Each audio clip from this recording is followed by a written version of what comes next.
बिस्मिल्लाहिर्रहमानिर्रहीम। व्यूअर्स, आज का हमारा टॉपिक है ज्योमेट्रिक प्रोग्रेशन और जीपी। इसका दूसरा नाम ज्योमेट्रिक सीक्वेंस भी है। इससे पहले हम सीक्वेंस की एक टाइप डिस्कस कर चुके हैं, अरिथमेटिक प्रोग्रेशन। अरिथमेटिक प्रोग्रेशन में हमने 3-4 चीज़ें डिस्कस की। अरिथमेटिक प्रोग्रेशन की डेफिनेशन, उसके फॉर्मूले, nth टर्म का, और उसके बाद हमने अरिथमेटिक मीन पढ़ा और अरिथमेटिक मीन के फार्मूले जो थे वो डिस्कस किए। फिर अरिथमेटिक सीरीज़। तो ये सारी चीज़ें हमने डिस्कस करनी, और उसके बाद इवन हमने वर्ड प्रॉब्लम्स भी सॉल्व कर लिए हैं अरिथमेटिक प्रोग्रेशन से रिलेटेड। अब हमारा नया टॉपिक है ज्योमेट्रिक प्रोग्रेशन। इसमें भी आगे चल के यही कुछ ही होगा। ज्योमेट्रिक सीक्वेंस की डेफिनेशन, उसके nth टर्म का फार्मूला, फिर geometric mean, n geometric means, और इसी तरह फिर उसके आगे हम चलेंगे ज्योमेट्रिक सीरीज़, और फिर word problems related to geometric sequence and series. वही सिलसिला होगा जिस तरह आपने अरिथमेटिक प्रोग्रेशन के प्रॉब्लम्स किए हैं। तो सबसे पहले हम ज्योमेट्रिक सीक्वेंस की डेफिनेशन पढ़ते हैं। A sequence AN is said to be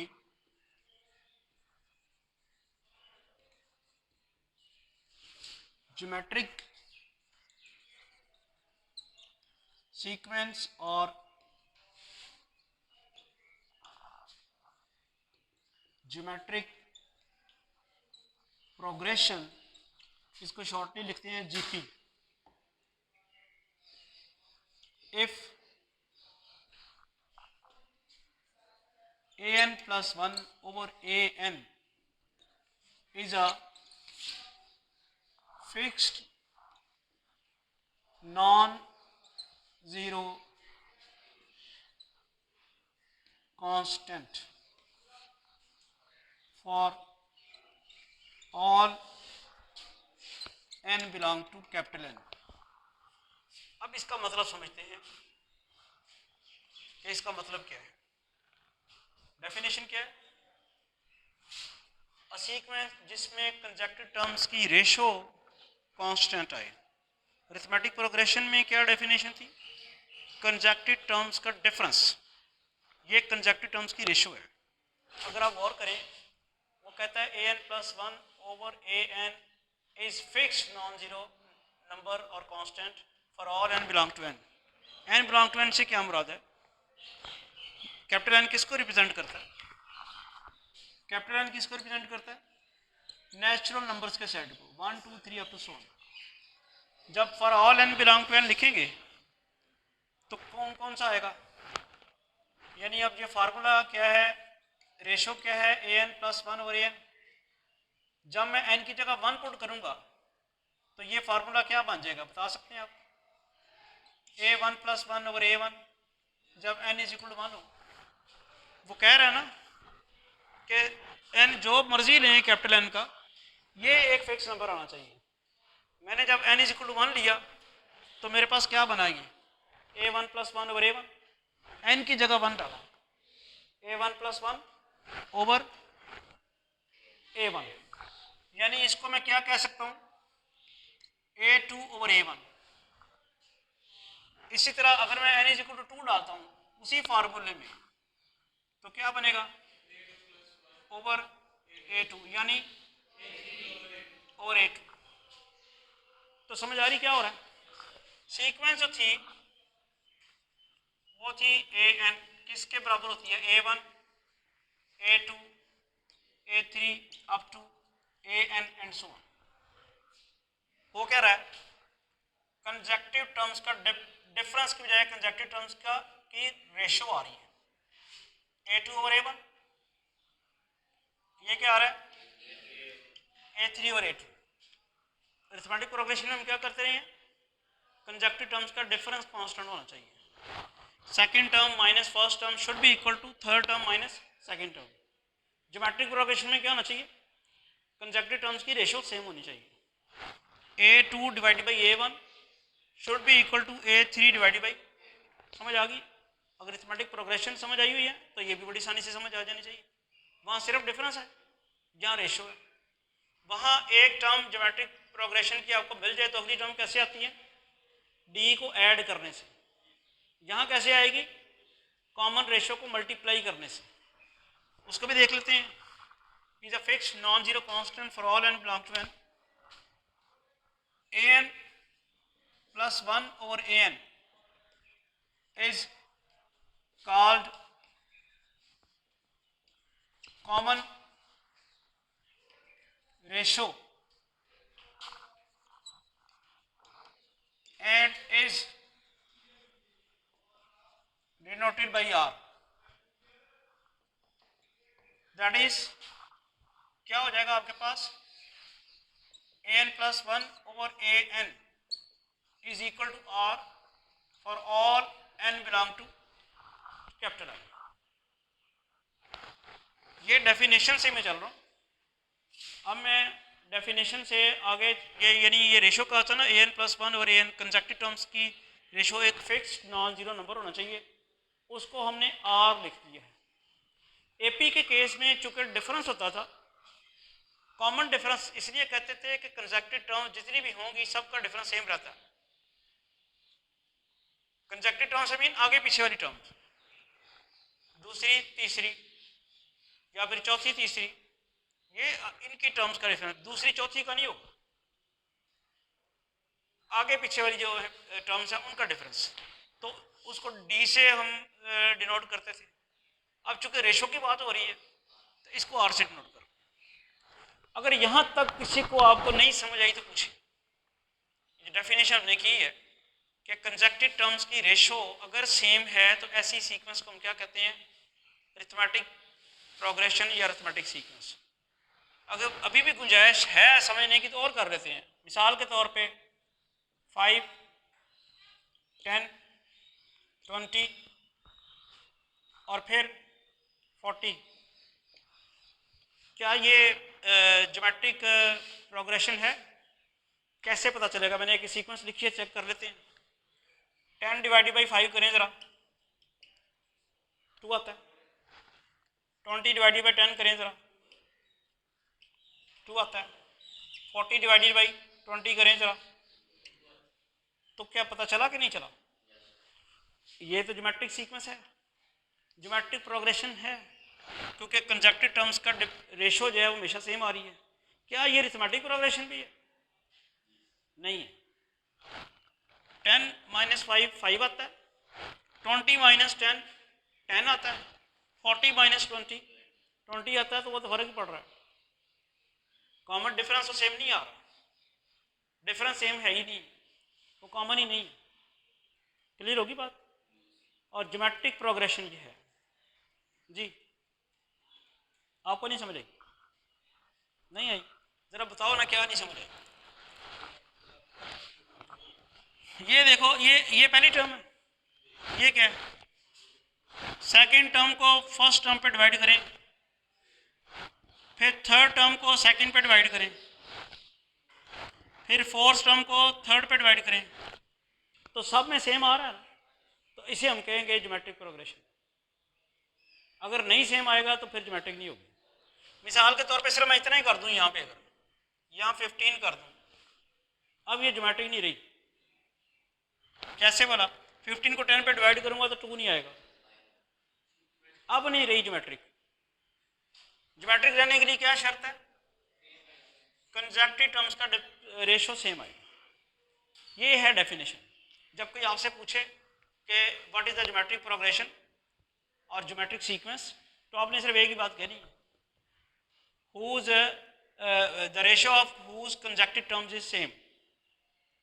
या आप मैथमेटिकली इस तरह लिखते हैं आप, an plus 1 over an is equal to r for all n belong to n। जब ये for all n belong to n लिखेंगे ना, तो आपने सारी कंसेक्टिव टर्म्स का रेशो बता दिए सेम। वो मैंने करके भी दिखाई आपको। जब आप लिखते हैं ना for all n belong to n, n की जगह 1 डालें तो क्या बनता है? a2 और 1। n की जगह 2 डालें तो क्या बनता है? n की जगह आप 3 डालते हैं तो फिर ऑनवर्ड a4 ओवर a3 बन जाएगा। तो जब आप फॉर ऑल कहेंगे तो इसका मतलब है सारी सीक्वेंस की कंसेक्टिव टर्म्स की रेशो सेम। तो ये लिखना जरूरी है। अगर आप ये नहीं लिखा तो आप इनकम्प्लीट डेफिनेशन लिख रहे हैं। अब अगर आपको ज्योमेट्रिक प्रोग्रेशन की डेफिनेशन समझ आ गई है तो इसकी जनरल टर्म का फार्मूला ड्राइव करते हैं। ये याद रहे कि जनरल टर्म का फार्मूला हमने अरिथमेटिक प्रोग्रेशन के लिए भी ड्राइव कर रखा है। याद है क्या था वो? याद तो कुछ होता नहीं है। क्या था? an is equal to a1 plus n minus one into d, ये उसका था फार्मूला। अब हम ये देखते हैं कि ज्योमेट्रिक प्रोग्रेशन का nth टर्म का फार्मूला जब ड्राइव करेंगे तो क्या आएगा। तो जनरल टर्म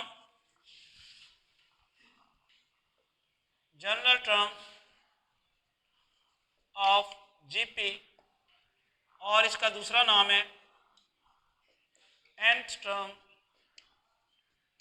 ऑफ जीपी। अब आप अगर ये वाला जीपी की अगर आप डेफिनेशन यूज करें तो आपके पास आएगा an plus one over an is equal to r for all n belong to capital N। यहाँ से an प्लस वन किसके बराबर आ जाएगा? an r for all n belong to capital N।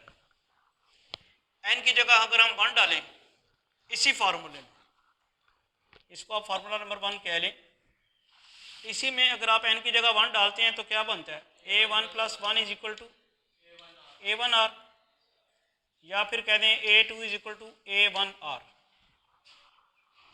मैंने ना सेकंड टर्म मालूम की है जो कि a1r आई है। मैंने करना ये है कि इसका ये जो सबस्क्रिप्ट है ना, ये वैसे बेसिकली r की पावर 1 आई है, चलो बाद में करते हैं इसको जी। इसी में ही n की जगह 2 पुट करें तो क्या आएगा? पहले मैंने 1 पुट किया था, a2r, यही आएगा। n की जगह मैंने n की जगह मैंने पहले क्या पुट किया था? 1। अब मैं कर रहा हूँ 2, n की जगह 2 प्लस 1 आ जाएगा, और इधर भी n की जगह 2, a2r। a2 की वैल्यू हम मालूम कर चुके हैं, ये तो बनेगा क्या? और ये a2 की वैल्यू क्या मालूम की है? a1r। कोई कुछ नहीं बता रहा मुझे। a2 की वैल्यू मालूम की है a1r। मैं उस a2 की जगह a1r लिख देता हूँ। ये क्या बन जाता है? a1r square. ठीक है। इसी तरह अगर मैं n की जगह यहाँ पहले मैंने क्या किया है? 2 पुट किया है। अब अगर n की जगह 3 पुट करूँ तो फिर क्या होगा? यहाँ मुझे लिखना चाहिए 1 इम्प्लाइज n की जगह मैंने 3 पुट किया है, 3 प्लस 1, n की जगह 3 प्लस 1, n की जगह 3, a3r क्या बन जाएगा? a4 is equal to a3 की अपनी वैल्यू क्या बताएंगे? अभी मालूम की है लेकिन आपने बतानी नहीं है ना मुझे। a3 कैसे है बताएं? ये देखो ये फार्मूला, इसमें n की जगह 3 पुट किया, इधर भी तो करना है, इधर तो 3 पुट किया तो 3 प्लस 1 4 हो गया, और इधर 3 का 3 रह जाएगा। और a3 की पहले से वैल्यू मालूम की हुई है a1r स्क्वायर।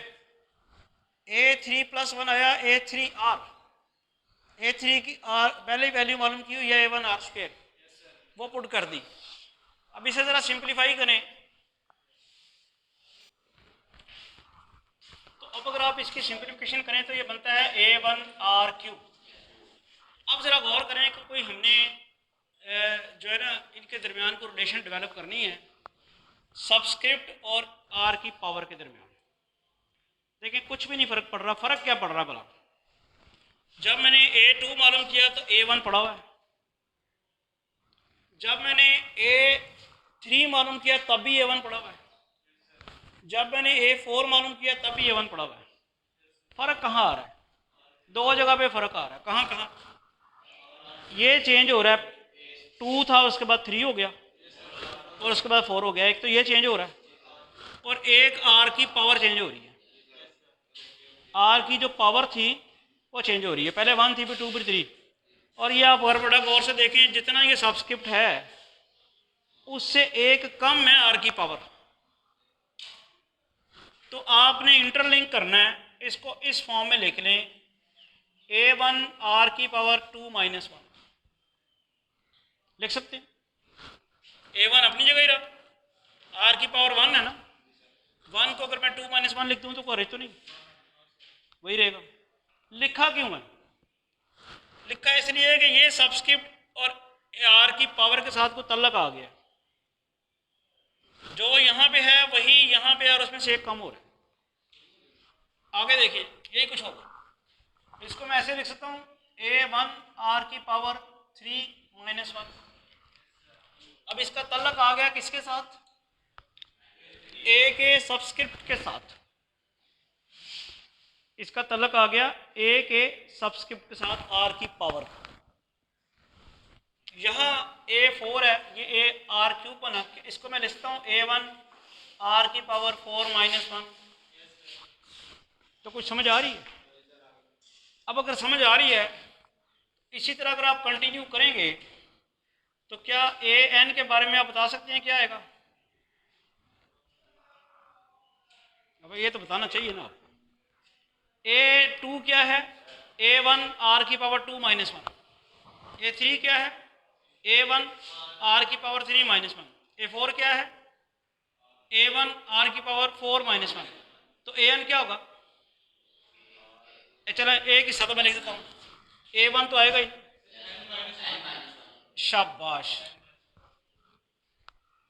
यही करने के लिए ये किया था। यहाँ पे हो क्या रहा है, सब में जो यहाँ पे है उसमें से एक कम हो रहा है आर की पावर में, जो यहाँ पे है उसमें से एक कम हो रहा है आर की पावर में, जो यहाँ पे है उसमें से एक कम हो रहा है आर की पावर में।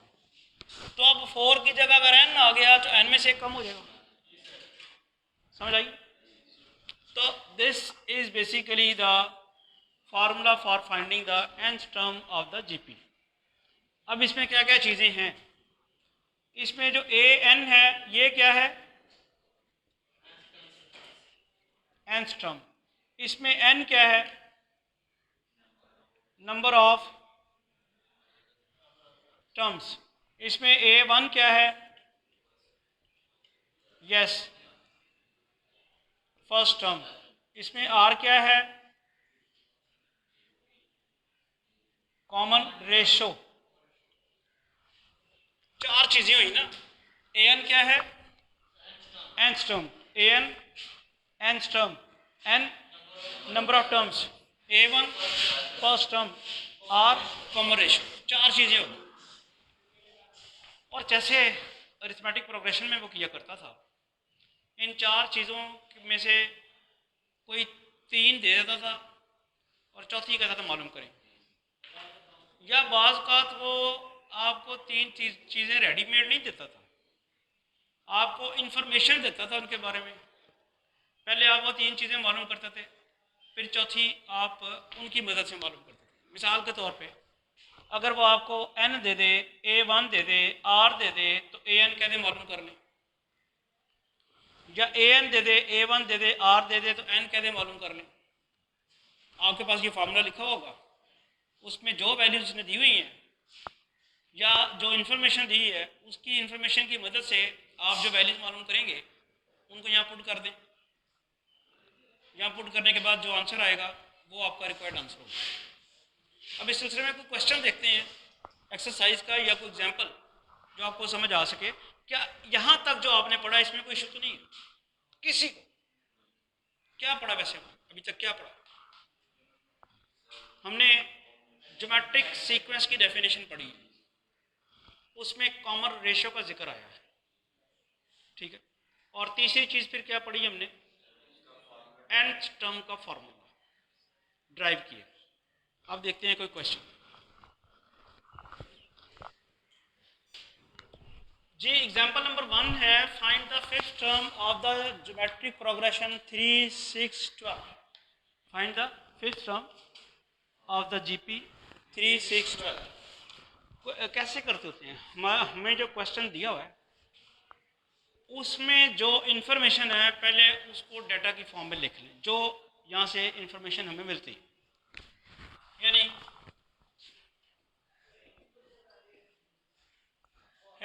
A1 क्या है 3 और कॉमन रेशो कैसे निकलेगा 6/3 2, ये हमें पता है।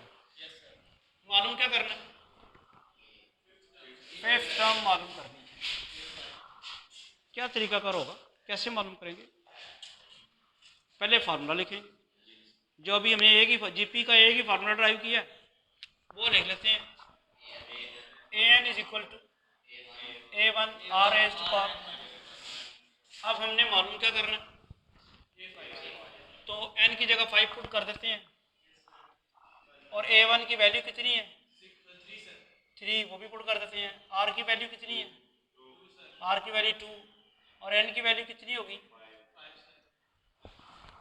समझ आ गई? सारी वैल्यू मैंने पुट कर दी।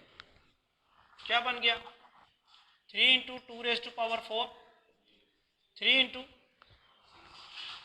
2 रेज़ पर 4 क्या आता है 6 नहीं आएगा, 2 रेज़ पर 4 है। 2 2 ज़ार 4, 4 2 ज़ार 8, 8 2 ज़ार 16। कैलकुलेटर निकाल रहे हैं पॉकेट से हैं। 2 रेज़ पर 4 तक तो कम से कम कर लिया करो जवानी। 48 फिफ्थ टर्म आपने फाइंड कर लिया।